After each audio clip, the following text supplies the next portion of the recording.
Padre querido que estás en los cielos, una vez más vamos a abrir tu palabra y queremos hacerlo con la seguridad que tu Espíritu se va a mover entre nosotros, preparando el corazón y la mente.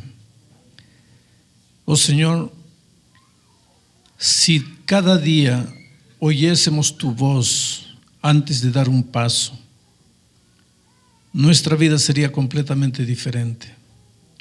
Sufriríamos menos, nos heriríamos menos.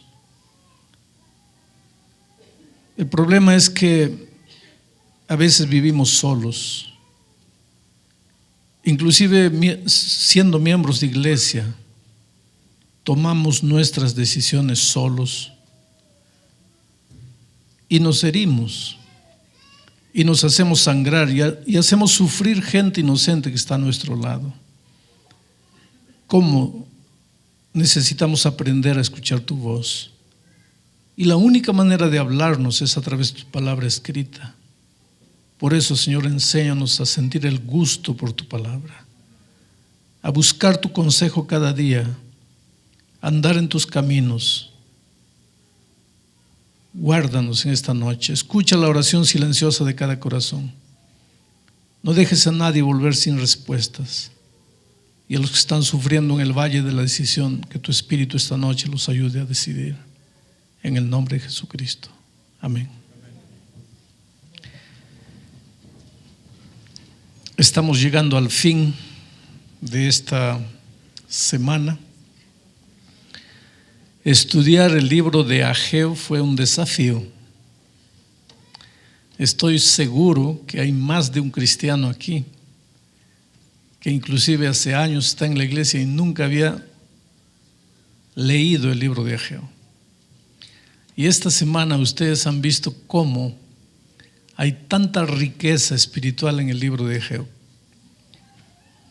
Dentro de 3-4 semanas estaré en Oregon haciendo una campaña y voy a predicar sobre el libro de Sofonías. Otro libro misterioso, aparentemente incomprensible. Yo quiero desafiarlos a estudiar la Biblia. Hay cosas que van a entender de manera fácil y otras cosas que necesitan estudiar un poco más, pedir a Dios que les ayude a entender, pero la Biblia está llena de riquezas espirituales. La Biblia es como una mina, tú vas escarbando y cada vez que avanzas más encuentras pepitas de oro, encuentras diamantes, encuentras joyas preciosas. Ahora, si tú no abres la Biblia, tú nunca vas a encontrar nada. Y como dije en mi oración, ¿sabes por qué a veces no somos felices? No es porque no tentamos, no es porque no intentamos, no es porque no nos esforzamos, no es porque no queremos. ¿Cómo queremos ser felices? Pero el problema es que para ser feliz no basta querer ser feliz. Hay que conocer el camino. Y el camino es la palabra de Dios. Entonces, el día que tú entiendas que empezar el día leyendo la palabra de Dios no es un deber que tienes que cumplir para salvarte. El día que tú entiendas que empezar el día leyendo la palabra de Dios es el secreto de la felicidad, es el secreto de la prosperidad, es el secreto de la victoria, las cosas van a cambiar en tu vida.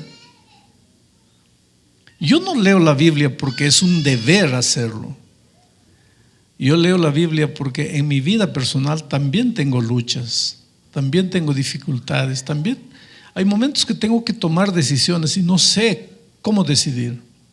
Y cuando voy a la palabra de Dios, de la palabra de Dios viene la luz que necesito para tomar las decisiones que tengo que tomar. Porque yo como padre tengo que tomar decisiones como padre. Yo como esposo tengo que tomar decisiones como esposo. Yo como ser humano que vive, que come, que compra ropa, que tiene un automóvil, tengo que tomar decisiones en mi vida financiera. Y si yo no recibo el consejo divino, esas decisiones van a ser decisiones frutos de mi raciocinio, de mi capacidad de ver las cosas. Y queridos, si las cosas no te resultaron bien hasta aquí es porque las decisiones que las has tomado como ser humano. Pero Deja a Dios intervenir en tu vida para que tú veas el cambio radical extraordinario que va a suceder en todas las áreas de tu vida, inclusive en la vida profesional, inclusive en la vida sentimental. El texto de esta noche es tal vez de la semana el más difícil. Lo voy a leer y vas a ver, vas a pensar, pero ¿qué lección va a salir de ahí? Miren, está en el capítulo 2, a partir del versículo 10. A los 24 días del 9º mes, en el 2º año de Darío, vino palabra de Jehová por medio del profeta Ageo, diciendo: así ha dicho Jehová de los ejércitos. Pregunta ahora a los sacerdotes acerca de la ley, diciendo: si alguno llevare carne santificada en la falda de su ropa, y con el vuelo de ella tocare pan o vianda o vino o aceite o cualquier otra comida, ¿será santificada esa comida? Y respondieron los sacerdotes y dijeron: no. Y dijo Ageo: y si un inmundo a causa de su cuerpo muerto tocare alguna cosa de estas, ¿esa cosa será inmunda? Y respondieron los sacerdotes y dijeron: inmunda será. Y respondió Ageo y dijo: así es este pueblo y esta gente delante de mí, dice Jehová, y asimismo toda obra de sus manos y todo lo que aquí ofrecen es inmundo. Muy bien. ¿Qué es lo que quiere decir Dios con eso?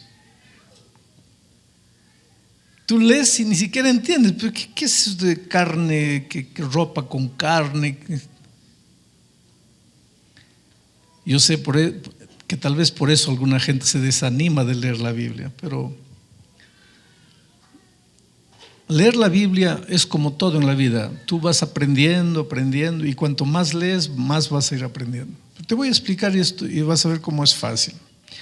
El versículo 10 dice así: a los 24 días del mes del 9º mes. El capítulo 2, el versículo 1, que empieza así: en el mes séptimo, a los 21 días del mes. La primera vez que Ageo habló al pueblo de Israel para reconstruir el templo fue en el mes sexto. Después les advirtió que continuasen haciendo en el mes séptimo. Ahora, a los 24 días del mes noveno, se les presenta a Ageo para darles este mensaje. En el calendario judío, el mes noveno era diciembre. Esta profecía fue dada un día 24 de diciembre, 2 meses después que el pueblo estaba tratando de reconstruir el templo. Bueno, eso no es lo importante. Lo importante es que Dios le dijo a Ageo: levántate y anda, y dirígete a los sacerdotes y hazle 2 preguntas. La primera pregunta es: si alguno llevare carne santificada en la falda de su ropa, y con el vuelo de ella tocare pan, vianda, vino o aceite o cualquier otra comida, ¿será santificada esa comida? Respondieron los sacerdotes y dijeron: no. Bueno, les voy a explicar esto. El libro de Levítico es el tercer libro de la Biblia: Génesis, Éxodo, Levítico. Aquellos que han intentado alguna vez hacer el año bíblico, quiere decir leer la Biblia de Génesis hasta el Apocalipsis, siempre empiezan enero leyendo Génesis con mucho entusiasmo. En febrero entran a Éxodo, todavía el entusiasmo dura. Cuando entran al libro de Levítico, el entusiasmo comienza a acabar. Porque Levítico es un libro que parece que no tiene mensaje. En el libro de Levítico se menciona la palabra impuro y puro, inmundo, impuro, y la palabra puro muchas veces, muchas veces. La palabra inmundo o impuro más de 1000 veces. La palabra puro aproximadamente 700 veces. O impuro o inmundo o cualquier cosa relacionado con impuro o inmundo. Más de 1000 veces. Y puro o cualquier cosa relacionada con pureza más de 700 veces. En el libro de Levítico, Dios quiere enseñarle al pueblo de Israel lo siguiente. La impureza es símbolo del pecado y la pureza es símbolo de salvación. En realidad, el tema del libro de Levítico, por tras de esas palabras pureza e impureza, el tema es pecado y salvación. Dios le muestra al pueblo de Israel casi que exageradamente en el libro de Levítico que la impureza está metido en todo, en todo. Si pasas cerca de un muerto, si tocas a un muerto, si tocas una herida, si pasas cerca donde hay sangre, la impureza está metido en todo. Mucha gente lee Levítico y dice, pero Dios estaba exagerado, que el pobre israelita no podía hacer nada porque ya estaba impuro por cualquier cosa. Dios lo hace propositadamente para que el ser humano entienda una cosa, que en esta vida el pecado se mueve y contamina y mancha y destruye todo lo que toca. Ese es el mensaje. Por detrás de todas esas leyes de pureza y de impureza, el mensaje es: el pecado es una cosa real. No puedes ignorar que el pecado existe y que el pecado se mueve y que el pecado contamina y destruye todo lo que toca. Y por otro lado, no puedes ignorar que solamente la sangre del sacrificio, del corderito, del animalito, la sangre de ese animalito que simboliza la sangre de Cristo, es la única solución para el problema del pecado. Por eso, cuando un hombre era contaminado por la impureza, sea el motivo por el que fuese, la única manera de purificarse era llevar un animalito para ser sacrificado. Y cuando ese animalito era sacrificado, entonces el israelita era purificado. Pero en realidad el mensaje era el siguiente: cuando tú has pecado, cuando has sido contaminado por el pecado, y tú te diriges a Jesús, porque ese corderito simboliza a Jesús, y confiesas tus pecados a Jesús, esa es la única manera de ser limpiado de la impureza del pecado. Ese era el mensaje. Ahora miren, cuando un israelita llevaba el corderito para ser sacrificado, muchas veces Dios decía que el sacerdote podía comer la carne del corderito. Solamente el sacerdote y su familia.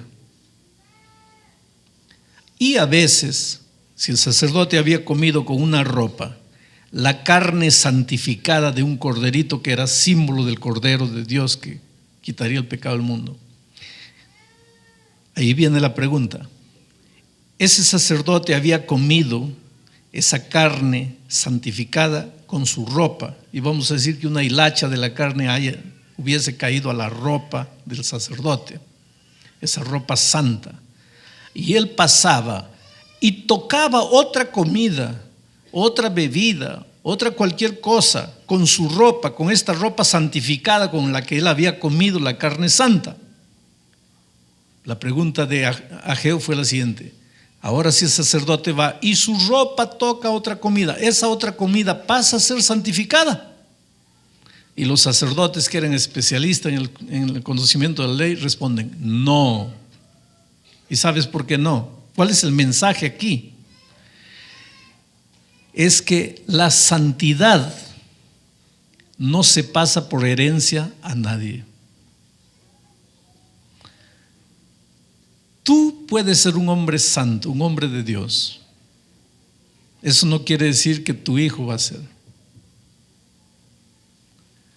Y yo quiero decirle a los jóvenes esta noche: tu papá, tu mamá pueden ser hombres piadosos, hombres íntegros, hombres consagrados, pueden vivir en oración, pueden ser hombres que renunciaron, dejaron todo para vivir y entregarse a Jesús. Eso, querido joven, no te garantiza la salvación para nada. Eso no te gana un punto en tu salvación. No hay salvación por herencia. No hay salvación por procuración. En la Biblia tú puedes encontrar muchas veces la expresión hijitos míos, hijitos míos, hijitos míos, hijitos míos. Pero tú no vas a encontrar un versículo donde Dios diga nietos míos, porque Dios no reconoce nietos, Dios solo reconoce hijos. Si tú quieres ser salvo, no te vas a salvar porque eres hijo de un hombre de Dios. Vas a tener que llegar a ser un hijo de Dios, porque Dios no acepta nietos, Dios solo acepta hijos. Ese era el mensaje aquí. La santidad no se puede dejar de herencia. Yo soy un hombre que dediqué toda mi vida a la causa de Dios. Y yo creo que, yo agradezco a Dios, ¿sabes? Porque mis hijos son adultos hoy día. Han tenido sus errores, han caído, se han levantado. Hoy día ya son adultos. El mayor es anciano de la Iglesia Central de Brasilia. El segundo es un pastor. El tercero es anciano de la Iglesia de los Brasileños en Dallas. El cuarto no tiene cargo, pero es un buen miembro de iglesia. Todos fieles, a pesar de que cuando fueron muchachos tuvieron sus resbaladas feas, pero por la gracia de Dios se levantaron y ahí están.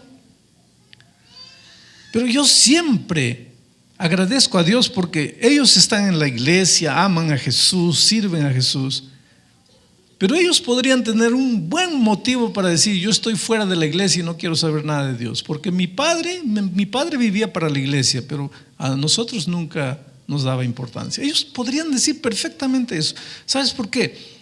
Yo a la iglesia nunca le fallé un compromiso, nunca. Pero a mis hijos más de una vez le fallé compromisos. Cuando tuve que decidir entre un compromiso de la iglesia y un compromiso de la familia, mis hijos ya me decían: papá, ya no hables nada, ya sabemos que tomaste la decisión, anda y cumple tu trabajo. Y a pesar de eso, hoy son adultos, están en la iglesia de Dios. Pero yo siempre desde pequeños les enseñé una cosa: mi experiencia espiritual yo no se los puedo dejar por herencia. Ellos tienen que llegar a ser hijos de Dios. Y sufriendo, llorando, hiriéndose, cayéndose y levantándose, ellos adquirieron su experiencia espiritual.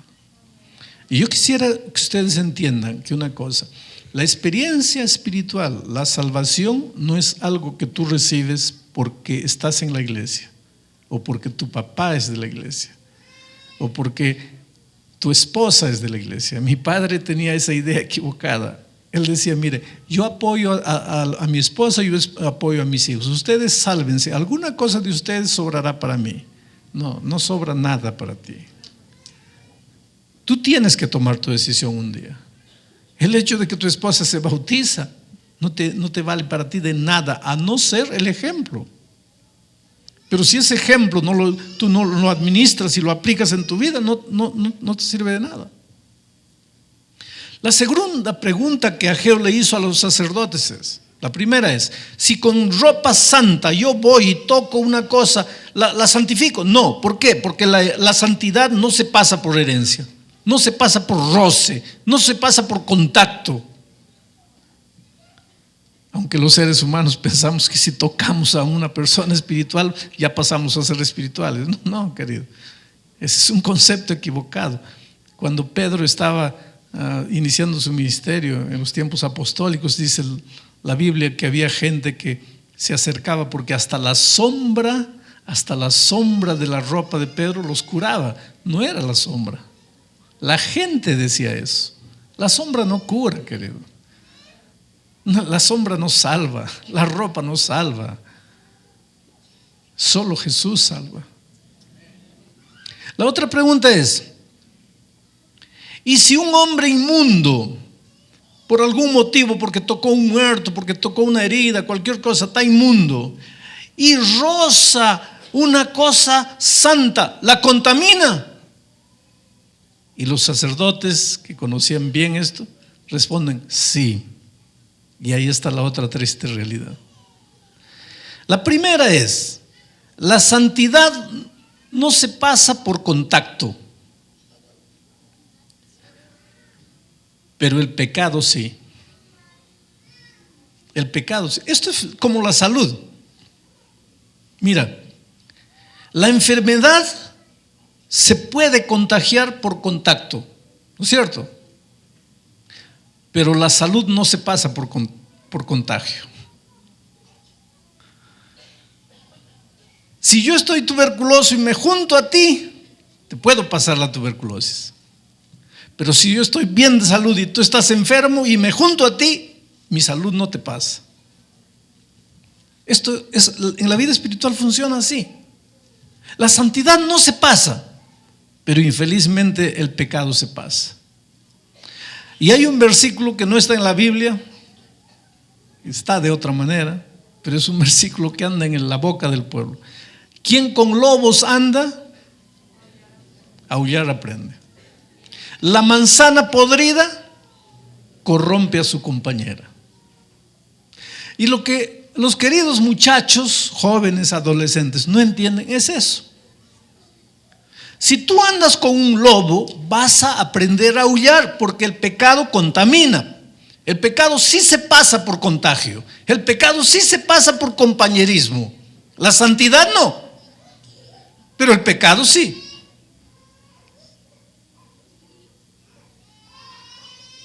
Es por eso que hay que seleccionar los tipos de amigos que se tienen.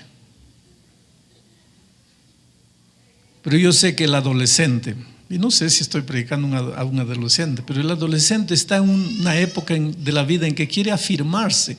El muchachito quiere ser hombre, bien hombre. La mujercita quiere ser mujer, bien bonita. Entonces tú te juntas con un bando de muchachitos que piensan que son bien machos porque fuman. Son bien machos porque se emborrachan. Son bien machos porque fuman marihuana. Y el pobre corderito se junta con los lobos y aprende a aullar. Después viene a la iglesia el corderito aullando. Porque el pecado sí contamina por contacto. Se contagia por el roce. Ya la santidad no. Ahora miren qué mensaje profundo de Zaqueo por detrás de un texto aparentemente confuso. Yo quiero hablar un poquito del pecado, porque si Dios en el libro de Levítico mencionó la impureza, la contaminación o todo lo relacionado con eso más de 1000 veces, es porque el pecado es serio. Ahora, querido, el pecado tiene la capacidad de entrar y parece que no te hizo nada. Pero es como el cáncer, va contaminándote. Piensa un poco en el jardín del Edén. Dios le dijo a Adán y Eva: el día que comiereis de este árbol, moriréis. Ellos comieron. Mi pregunta es: ¿murieron o no murieron? No murieron, queridos, siguieron viviendo. No murieron, siguieron respirando, siguieron andando, no murieron. Pero entonces Dios mintió. No, Dios no mintió. Dios dijo la verdad. El problema es que nosotros no entendemos lo que significa la muerte. Yo digo así: el momento que Adán y Eva pecaron, ojalá que hubiesen muerto. Ojalá que hubiesen muerto. El momento que nosotros pecamos, ojalá que muriésemos. ¿Sabes por qué? Porque si muriésemos, ya no sufriríamos. Pero el pecado es tan sádico, tan maligno, tan perverso, que no te mata instantáneamente. Te va matando a los poquitos. A partir del momento de la desobediencia, Adán y Eva fueron muriendo. El espíritu de profecía dice que cuando salieron del jardín vieron las hojas muriendo, vieron al corderito muriendo, derramando su sangre para que Dios pudiese hacer con la piel del cordero ropa para cubrir la desnudez de ellos. Después vieron el cadáver de su hijo Abel muerto, matado por el propio hermano Caín. Ojalá que hubiesen muerto en el momento que comieron el fruto. No hubieran pasado todo ese valle de sufrimiento. Yo creo que cuando ya estaba viejito, Adán pensó: ¿qué es lo que hice? Porque sabes, lo peor que el pecado tiene es que entra a tu vida y poquito a poco va destruyendo. Destruye tus sueños, destruye tus valores, destruye tus principios, destruye tu vida financiera, destruye tu matrimonio, destruye a tus hijos, destruye tu salud. Te va destruyendo, te va destruyendo. Ojalá te matase, no te mata. El pecado no es así. El pecado va contaminando. Por eso es simbolizado como la lepra, que va comiendo. ¿Y sabes qué? La lepra aparece por aquí y nadie ve. La cubres con la ropa y va aumentando y la ropa la cubre hasta que llega un momento en que la lepra aparece. Y cuando aparece en el rostro, cuando aparece en las manos, la lepra es la muerte en vida. La lepra mata las células, mata la carne de tal manera que el hombre comienza a entrar en putrefacción vivo. Y a veces un leproso está andando por ahí y choca contra la mesa y no se da cuenta porque ya perdió la sensibilidad. El pecado es así. Al comienzo duele, pero después poco a poco vas perdiendo la sensibilidad, te acostumbras con el pecado. El leproso choca en la mesa, sigue andando, no se da cuenta que un pedazo de carne ya cayó. Él no siente dolor.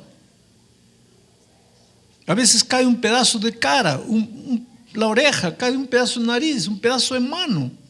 Por eso es que los leprosos antiguamente andaban vendados, porque la carne toda se le caía. Y la Biblia simboliza al pecado como la lepra, que va entrando y va contaminando. Yo voy a hablar de cómo destruye el pecado el matrimonio, por ejemplo. Mira, yo creo que la mayoría de los matrimonios se realiza con amor. Hay excepciones, son pocas, pero la grande mayoría de los matrimonios se realiza por amor. El hombre ama mucho a la mujer y la mujer ama mucho al hombre. Si no, no se casarían. Vuelvo a repetir, hay excepciones.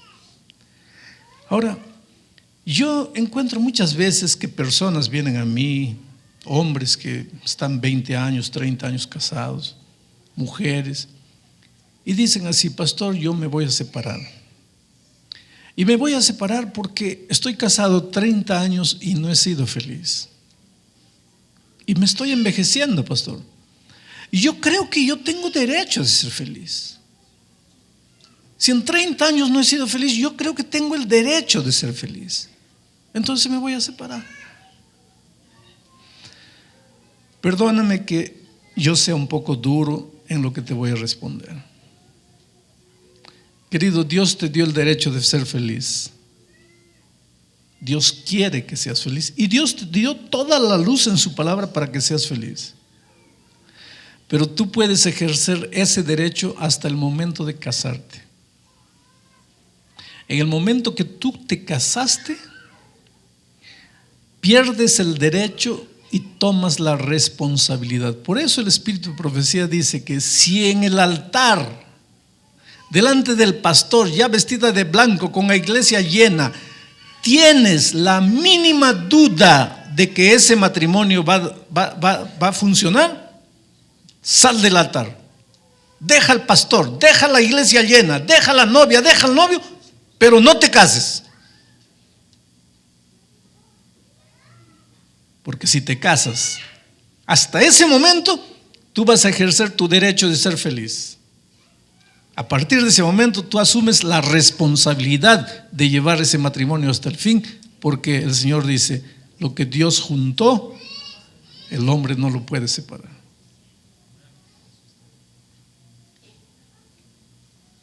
Yo estaba hablando con Tony Hernández y le estaba diciendo que todo matrimonio es una cruz. Todo matrimonio es una cruz. Tú me puedes pensar: pastor, ese pastor Bullón no está feliz en matrimonio. ¿Cómo va a decir que todo matrimonio es una cruz? Querido, todo matrimonio es una cruz. Cuando hay amor, cuando hay cariño, cuando hay comprensión, cuando hay renuncia de uno, del otro, cuando uno pide perdón, el otro perdona, cuando este pide perdón y el otro perdona. Cuando hay esa cosa linda llamada amor, es una cruz leve, es una cruz maravillosa, es una cruz que uno carga con alegría, pero es cruz. ¿Por qué es cruz? Porque ustedes dos son seres humanos completamente diferentes. El hombre por naturaleza es un hombre práctico. Él piensa que habiendo dinero, habiendo comida, habiendo ropa, ya hay motivo para ser feliz. Él no es capaz de entender a la mujer. Y ya la mujer en su mundo romántico, Dios la ha hecho así. Y gloria a Dios que la hizo así. Tiene que haber rosa, tiene que haber poesía, tiene que haber música. Lo que al hombre no le interesa. Entonces la mujer tiene comida, tiene ropa, tiene casa. Y el hombre pregunta, ¿por qué te quejas? ¿Qué reclamas? Porque la pobre cabecita de hombre dura, él no tiene la capacidad de entender que para la mujer no basta comer y vestir. Precisa poesía, precisa una rosa, precisa decir un te amo. Es por eso que los hombres tenemos que aprender a entender a la mujer. Y la mujer también precisa entender un poco al hombre. En Brasil hay una frase famosa. Dice así: las mujeres no fueron creadas para ser entendidas. No quieras entender a una mujer porque te vuelves loco. Pero ellos dicen así: la mujer no fue creada para ser entendida, fue creada para ser amada. Ámala sin entenderla, porque es un mundo. Tú, para poder entender a una mujer, tendrías que ser mujer. Siendo hombre no puedes entenderla. Entonces, por eso digo que el matrimonio es una cruz. Cuando hay amor, una cruz leve, agradable de cargarse. Pero ahí entra el pecado y comienza a contaminar. Y 20 años después se acabaron las caricias, se acabaron los besos, se acabaron las declaraciones de amor, se acabaron los regalos.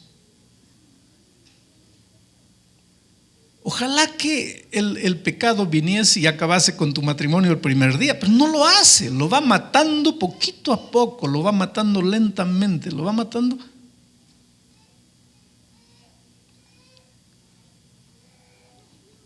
Pero te digo una cosa, en el nombre de Dios se puede ser feliz. Se puede ser muy feliz en el matrimonio. Yo me emociono cuando veo dos personas de edad como estos que están sentados aquí adelante. La señora ya tiene dificultad para caminar y yo lo veo al esposo ayudando a su esposa con cariño. ¿Cuántos años de matrimonio tienen ustedes? 35. Ya se casaron un poco adultos, pero ya están ancianos, amándose. Se puede ser feliz en el matrimonio. Ahora, no me digan que nunca discutieron, porque eso no puede existir. Oye, mi esposa es de la selva, yo soy de la sierra. Yo ya recibí tanto frío en mi vida que no quiero frío para nada. Ella vivió llena de calor en su tierra que ella quiere un poco de frío y yo no quiero frío. ¿Y qué le hacemos ahora? Vamos a dormir en el mismo cuarto. Ella quiere frío, yo quiero calor. ¿Cómo se es feliz? Pero cuando Cristo está en el matrimonio, Él te da la capacidad de amar. Tú tienes que entender otra cosa, que el amor a los 80 años no es el amor de los 20 años. Porque a los 20 años quiere estar amando, besando, agarrando. A los 80 años tu amor puede ser mucho mayor, pero ya no es un amor tan físico. Y no pienses que el amor disminuyó, el amor puede haber crecido mucho más. Cuando tú ves dos ancianitos que apenas caminan atravesando la calle, ¿cuánto amor hay en eso? Pero no están queriendo besarse todo el tiempo, como los muchachos de 20 años. Pero el amor existe. Ahora, lo peor que el pecado tiene es que entra al matrimonio y lo va matando a poquitos, lo va matando, hasta que llega un momento en que no resta nada, solo indiferencia, solo hielo. Y cuando las personas vienen y me dicen: pastor, yo tengo el derecho de ser feliz, yo le digo: no, Señor. ¿Por qué no ejerciste tu derecho en el momento de casarte? No, porque yo nunca mi esposa. ¿Por qué te casaste entonces? Ahí tenías que ejercer tu derecho. Ahora vas a cargar la cruz hasta el fin, pero Dios no te va a dejar solo, te va a ayudar a cargar la cruz. Y hay una cosa: un hogar puede estar destruido, pero cuando el hombre va a Dios, Dios coloca paz en el corazón. Y cuando la mujer va a Dios, Dios coloca paz en el corazón. Y esos corazones de paz descubren un capítulo de la vida que no conocían. Y yo he visto en mi experiencia eso muchas veces: hogares completamente destruidos, que un día ambos conocieron a Jesús, hoy día son hogares completamente felices, porque Jesús consiguió colocar a lo que el pecado había destruido. Yo quisiera decirte en el nombre de Dios, si eres casado y tu hogar está pasando por dificultades, en primer lugar, no exageres las dificultades. Dificultades, incomprensiones, discusiones siempre va a haber, no las exageres. En segundo lugar, si la dimensión grande de esos problemas es verdadera, que lo puede ser también, no desesperes. Anda a Jesús primero y llora delante de Él, clama delante de Él, suplica a Él. Si cuando no había nada, por la palabra de Dios fueron creados los cielos y la tierra, ahora que hay un poco de cenizas del grande amor que un día existía entre ustedes, si cuando Dios creó el mundo de la nada, ¿por qué no puede recrear el amor de las cenizas? Dios puede, pero tienes que creer en eso. El mensaje de esta noche es el siguiente: el pecado destruye y destruye a los pocos, y la única salida para el problema del pecado es Cristo. Ahora, querido, cuando el pecado te contamina, mira lo que sucede en el versículo 16. Antes que sucediesen estas cosas, venían ustedes al montón de 20 efas y solo había 10. Venían al lagar para sacar 50 cántaros y solo había 20. Quiere decir, cuando el pecado te contamina, cuando el pecado contamina tu vida, contamina tu hogar, con tu vida financiera, tu vida profesional, ¿qué pasa? Tú vas al lugar donde hay 20 kilos de trigo y cuando llegas solo encuentras 5. Tú vas al lugar donde hay 50 litros de aceite y cuando encuentras solo encuentras 10. Eso es el tema de las otras noches. Cuando tú no estás bien con Dios, las cosas no te alcanzan. Las cosas desaparecen de tu mano. El dinero resbala. La salud no te dura. El empleo no te dura. El matrimonio no te dura. La felicidad con los hijos no te dura. Nada te dura. Porque el pecado está por detrás de todo, destruyendo. El pecado destruye todo lo que toca. Cuando el hijo pródigo salió de la hacienda del padre y salió vistiendo ropas preciosas y cargando un montón de dinero en la mano. Cuando decidió volver, estaba en el chiquero de los puercos, vistiendo ropa sucia, manchada de excremento de puerco, con los cabellos grandes, sucios, desgreñados, las uñas largas, sucias, comiendo comida de puerco. Eso es lo que el pecado hizo de un príncipe, del hijo, del heredero de la hacienda, lo fue llevando hasta el fondo del pozo. Y de ahí él miró al Padre, pensó en el amor del Padre, se levantó y volvió. Ahora, lo que me impresiona de la parábola del hijo pródigo es lo siguiente. El texto bíblico dice que cuando estaba comiendo la comida del puerco, cayó en sí, volvió en sí, recapacitó. Y aquí el Señor Jesucristo, mira lo que te dice. En el versículo 15, ahora pues meditad en vuestro corazón, que quiere decir recapacita. Versículo 18, meditad pues en vuestro corazón, que quiere decir recapacita. En el capítulo 1, versículo 5, meditad bien sobre vuestros caminos, que quiere decir recapacita. Esa frase meditar se repite mucho en el libro de Ageo. ¿Por qué? Porque la única manera de volver al Padre es caer en sí, es meditar, es recapacitar, es analizar qué estoy haciendo con mi vida, para dónde estoy yendo. ¿Por qué las cosas no funcionan en mi vida? ¿Qué está sucediendo? Tiene que llegar un momento en que tienes que parar y pensar. Y si hay que dar media vuelta, da la media vuelta. Piensa en la situación del hijo pródigo. Cayó en sí, se dio cuenta y pensó así: ¿cuántos trabajadores en la casa de mi padre tienen que comer? Y yo aquí muriendo de hambre. Me levantaré pues e iré a mi padre y le diré: Padre, he pecado contra el cielo y contra ti. Ya no soy digno de ser tu hijo, hazme como uno de tus trabajadores. Y en ese momento los problemas del joven se solucionaron, ¿sí o no? No, no se los solucionaron. Porque con las buenas intenciones nada se soluciona. Él recapacitó, él pensó, meditó, y eso fue bueno. Pero esa no fue la solución. El texto bíblico dice que después de decir me levantaré e iré, se levantó y fue. Hay mucha gente que está sentada y dice: me levantaré, sí, un día me entregaré, sí, yo sé, todo lo que el pastor Bullón está diciendo es verdad, un día decidiré. Con eso tu problema no se soluciona. Tienes que levantarte y tienes que ir. Eso es acción. Y puedes volver al Padre como estás. Yo no sé lo que hiciste con tu vida, yo no sé cómo vives, yo no sé cómo está tu matrimonio, yo no sé cómo están tus valores, tus sueños, tus planes.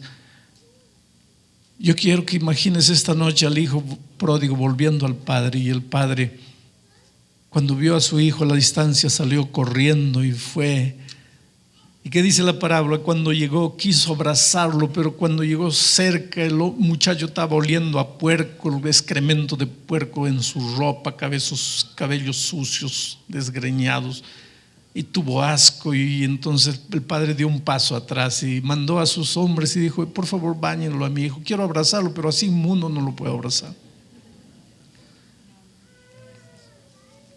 ¿Sabes que hay mucho cristiano que quisiera que la parábola dijese así? Porque cuando un cristiano quiere venir a bautizarse, ahí se levantan los otros cristianos: ese todavía no, ese está con excremento de puerco en la ropa, no, así todavía no. Gracias a Dios que Jesús no hace eso. Jesús lo abrazó, oliendo a puerco, con excremento de puerco. Y seguramente que el Padre manchó sus ropas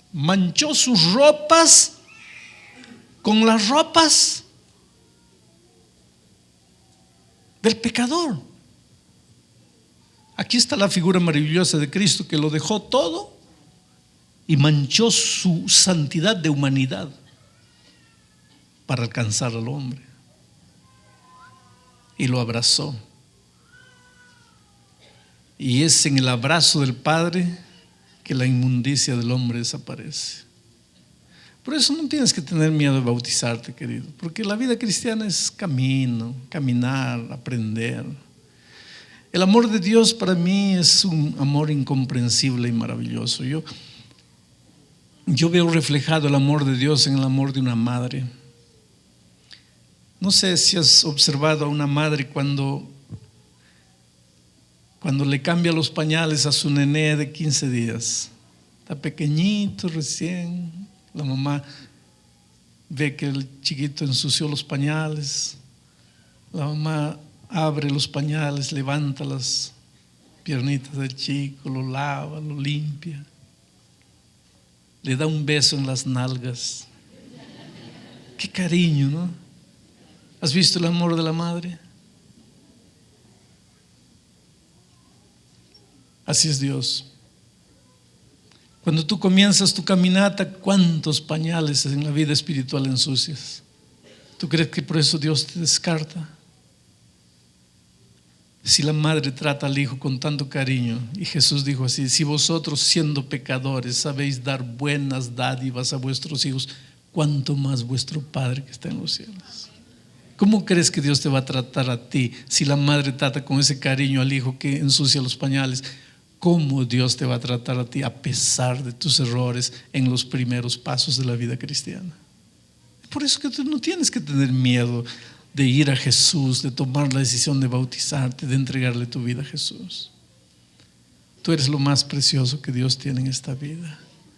Cómo Dios quiere llevarte por los caminos de la prosperidad, de la felicidad. Cómo Dios quiere devolverle la alegría a tu matrimonio. Cómo Dios quiere darte un corazón capaz de amar, capaz de comprender, capaz de perdonar. Cómo Dios quiere sacar de tu hogar las cosas que están incomodando. Cómo Dios quiere hacer maravillas en tu vida, pero no puede hacerlo si tú no quieres. Tú tienes que decir sí, tú tienes que aceptar, tú tienes que querer. Por eso esta noche te tengo que hacer una invitación. Las personas que se han levantado las otras noches decidiendo prepararse para el bautismo no necesitan levantarse esta noche. Pero si tú no te levantaste las otras noches y esta noche quieres decirle: Señor, yo quiero prepararme para bautizarme, prepararme para unirme a tu pueblo, prepararme para esperar la venida de Cristo, yo quiero entregarte mi corazón. ¿Sabes lo que te voy a pedir? Que te levantes y vengas aquí adelante. Ellos van a empezar a cantar cuando la primera persona se levante y venga. ¿Dónde está la primera persona? ¿Quién eres tú? El Señor Jesucristo te está llamando, te está invitando. Ven, solo tú puedes tomar la decisión. ¿Dónde está la primera persona? Ven a Jesús. Cuando la primera persona se levante, ellos van a cantar. Yo voy a estar orando en mi corazón para que Dios te siga trayendo. Pero alguien tiene que ser esa primera persona. ¿Dónde estás? ¿Quién eres? La Biblia dice: hoy es el día de buena nueva. Hoy es el día de salvación. ¿Dónde estás? ¿Quién eres? ¿Estás sintiendo la voz de Dios tocando tu corazón y llamándote? Necesitas que Jesús transforme tu vida completamente, que Jesús coloque paz en tu corazón. Levántate y ven. ¿Dónde está la primera persona que se va a levantar y venir? ¿Quién es? Gloria a Dios. Mientras ella viene, yo voy a estar orando. Por favor, canten. Que el Espíritu de Dios toque los corazones y los traiga esta noche. Gloria a Dios. Quédate ahí. Gracia del Señor, que a un infeliz salvó.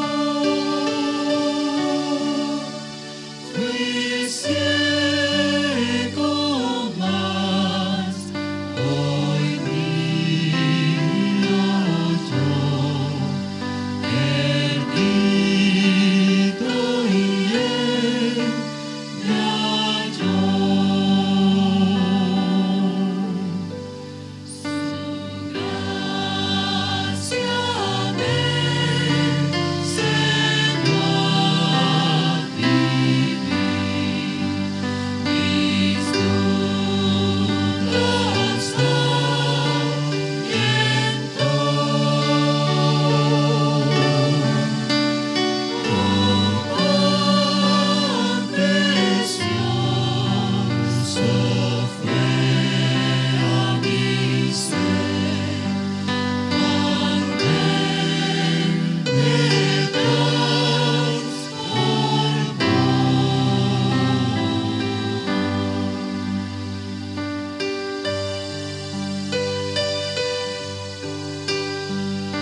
Miren qué lindas decisiones tenemos aquí.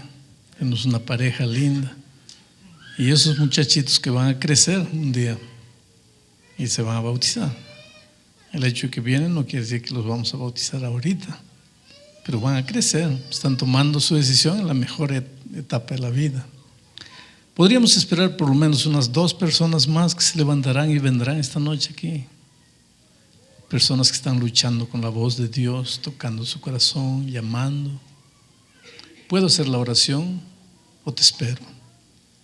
Te levantarás y vendrás.